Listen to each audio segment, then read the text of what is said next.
We live in a world that just never stops talking. It's constant noise. But what can we learn from the people who actually choose silence? Today, we're going to dive into the eloquence of stillness and the fascinating psychology behind people who find real meaning in those quiet moments. So let me just ask you this. Think about the last time you were in a conversation and there was that awkward pause.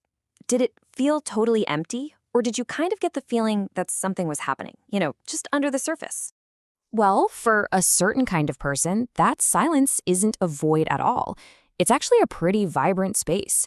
You can think of it like a mental workshop, totally buzzing with the quiet activity of ideas being carefully put together.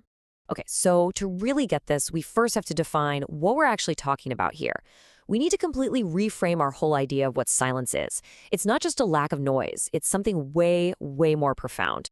The key word here is deliberate. This isn't just any old silence, it's totally intentional. It's a tool, really.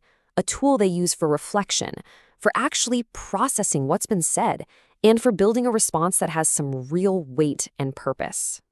And the difference is just stark when you look at them side by side. On one hand, you've got that awkward silence we all know and dread.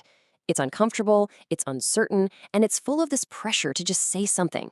But meaningful silence, it's the complete opposite. It's reflective, it's a form of active listening, and it's 100% intentional. One is a void, the other is a space for creation. So, who exactly are these people who can wield silence so effectively? Well, this preference for stillness, it really points to a pretty specific psychological profile. Our source material has a great name for them, the introspective individual.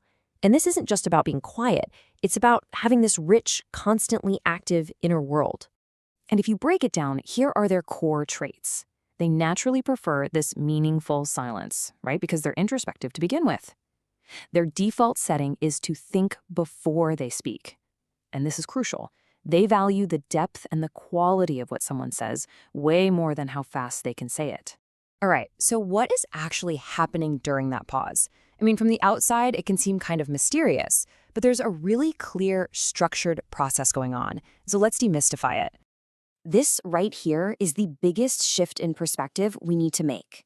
What we often see as hesitation is actually preparation. It's the silent, absolutely essential work they're doing to make sure that when they do speak, it's to say something that really matters. And this whole process, it can pretty much be broken down into 4 clear steps. First up, they absorb. They're just taking in the information, really listening without that impulse to jump in. Second, they process it, connecting the dots with what they already know. Third, they formulate a response,